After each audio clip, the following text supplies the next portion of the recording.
régaler dans le 6-8. En attendant, si vos enfants sont au camp scout durant ces congés, Yasmine a quelques petites infos sympas. Là, un focus particulier sur l'hygiène. Oui, exactement. On se pose souvent la question de savoir si hygiène et camp font bon ménage. Et souvent, la réponse est non, pas toujours. Je ne sais pas si vous avez entendu dans la presse cette année et l'année passée, on a beaucoup parlé des intoxications, enfin suspicion d'intoxication alimentaire. Il y a encore eu des camps à Amblève notamment et à Rochefort début juillet où des scouts et des patrons on suspecte une intoxication, mais l'AFSCA est toujours prudente. Elle dit il faut vérifier, analyser, etc. Pas toujours facile avec les canicules. Non, pas toujours facile. Alors justement, les causes sont un peu différentes. Est-ce que vous savez une des causes les plus fréquentes d'intoxication alimentaire? Est-ce que vous savez? C'est l'eau? Oui, exactement, l'eau.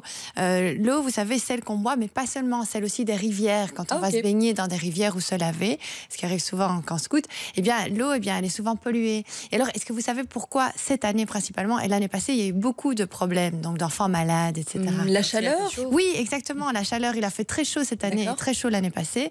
Et justement, avec la chaleur, ça empire. Donc, plus il fait chaud, plus on a des risques d'intoxication alimentaire. Et surtout, avec l'eau, il faut toujours faire attention quand on la manipule.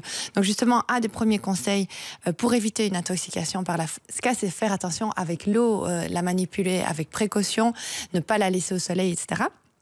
Et est-ce que vous savez d'autres causes aussi qui pourraient entraîner une intoxication? Peut-être le manque d'infrastructures, genre des frigos et ces petits trucs. Oui, exactement. Donc quand on dit c'est la chaîne du froid qui n'est pas respectée. Voilà. Donc ça aussi c'est une deuxième chose, surtout quand il fait chaud, qui est importante et qu'il faut faire attention, c'est-à-dire respecter la chaîne du froid.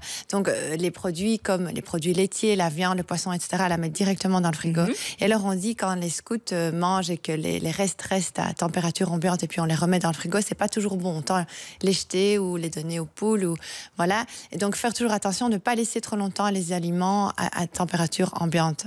Et alors une autre cause aussi, c'est le mauvais stockage de l'alimentation. L'AFSCA, elle a encore remarqué cette année et l'année passée que le stockage était fait à même le sol. Et qu'il y avait une mauvaise conservation des aliments. Qu'il y a des petites bêtes aussi qui viennent un petit peu... Oui, voilà, exactement. Donc, c'est vrai qu'on essaye de faire plus de zéro déchet. Donc, on a des aliments qui sont en vrac, etc. Donc, on dit il faut faire attention, essayez de mettre votre alimentation en hauteur et de ne pas le mettre à même le sol parce que voilà, il y a plus de risques aussi de contamination. Alors, justement, l'AFSCA, elle donne d'autres recommandations pour éviter une intoxication. Elle dit il faut vérifier aussi les dates de limite de consommation, ce qui est toujours important parce que parfois, on va en camp, voilà, on prend des aliments peut-être qui vont servir à un autre week-end ou quoi. Il faut toujours vérifier. Et alors, vérifier aussi les régimes alimentaires des enfants. Vous savez, il y a de plus en plus d'enfants maintenant qui ont des intolérances au lactose, allergies au lait, etc. Moi, j'ai eu le cas avec mon propre enfant. Donc, il faut toujours voir un petit peu... On dit souvent quand les scouts sont malades ou les patrons ou autres que c'est une intoxication alimentaire, mais pas toujours. Ça peut être un enfant qui a une intolérance qu'on ne sait pas toujours ou alors quelqu'un qui est malade et qui contamine les autres. Donc, voilà. Et alors, un conseil bateau, c'est lavez-vous les mains. C'est tout à fait bateau, mais voilà, l'AFSCA recommande toujours même de l'indiquer, de dire lavez-vous les mains. Et ça ne vaut pas que pour les camps scouts, finalement. Oui, exactement. C'est tout le monde, finalement. C'est les conseils bateaux.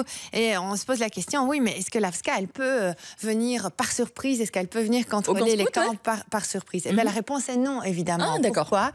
Parce que les mouvements de jeunesse, ça fait toujours partie de la sphère privée. Et donc, on ne peut pas venir... ce serait une intrusion à la vie privée. Donc, il faut toujours faire attention. Donc, sachez qu'il n'y aura pas de contrôle préventif pour camps et autres. Mais évidemment, il y a toujours des contrôles a posteriori qui se font quand l'AFSCA est appelée ou quand il y a une suspicion d'intoxication alimentaire. Alors, l'AFSCA, qu'est-ce qu'elle fait? Elle fait toujours une enquête, elle vérifie, elle prend des prélèvements. Elle ne va pas tout de suite dire il y a une intoxication alimentaire. Comme je dis, ça peut être d'autres causes, d'autres raisons. Et c'est rare, en général, quand on ferme un camp. Souvent, quand les camps sont terminés plus tôt, comme ce qui s'est passé cette année, c'est les scouts, les chefs qui décident de commun accord, on va terminer plus tôt pour telle ou telle raison. Marion, est-ce que vous avez déjà fait les scouts, camp scout, guide ou autre chose, vous? Alors justement, j'étais pas dans les scouts, mais j'avais plein d'amis qui étaient dedans. Et donc, par contre, j'ai été faire l'intendance, donc la cuisine. Je rassure, il n'y a pas eu d'intoxication à cause de moi. Empoisonné personne. Tout s'est bien passé. Donc, oui, j'allais le week-end et je cuisinais. C'est sympa aussi, ça, finalement. Puis c'est s'entraider pendant les grandes vacances, c'est aussi un bel exemple. D'autres conseils, peut-être? D'autres conseils, les sites, évidemment, allez toujours sur le site de la Fédération du mouvement de jeunesse auquel vous, vos enfants font partie. Et alors, sachez, donc, allez sur le site de l'AFSCA, qui est toujours intéressant. Sachez que l'AFSCA offre des formations gratuites à toute personne qui le souhaite. Et alors, elle offre aussi des petites brochures très sympas et qui informent pour passer un camp sans souci alimentaire. Bah voilà, c'est bien noté. Des petites questions ou autres, Marion, tout a été clair pour vous? Pour moi, c'est clair. Oui, c'est vrai, pareil aussi. Merci beaucoup de nous éclairer sur ce genre de petites choses. Avec plaisir. C'est vrai que ça touche pas mal de monde, hein, les camps scouts, les vacances, tout ça. Alors n'hésitez pas, si jamais il y a quelques questions, vous revoyez tout ça sur Ovio aussi. Oui. Il y a la petite chronique de Yasmine. Yasmine, tout à fait. Décidément, j'ai un petit peu du mal ce matin, mais ça va aller. C'est la chaleur, le soleil, tout ça, qu'on n'a pas du tout chez nous. Merci en tout cas, Yasmine. Pas du tout l'apéro. Oui, c'est la pluie. Je ne comprends pas. Hier, j'ai été dormir super tôt et pourtant ce matin, j'ai un petit peu du mal, mais ça arrive à tout le monde, évidemment. Merci donc, Yasmine, évidemment, pour les conseils. Toujours prête. Ben, écoutez, j'ai cru comprendre. C'était quoi votre totem au scout? Moi, c'était Kalima. Ça veut dire quoi? C'est un petit papillon. Oh, petit toque. Malicieuse. C'est tout mignon. Regardez là, Yasmine la malice. Ça lui va plutôt pas mal, j'ai l'impression. Dites, si on revenait un petit peu en arrière, on va se balader.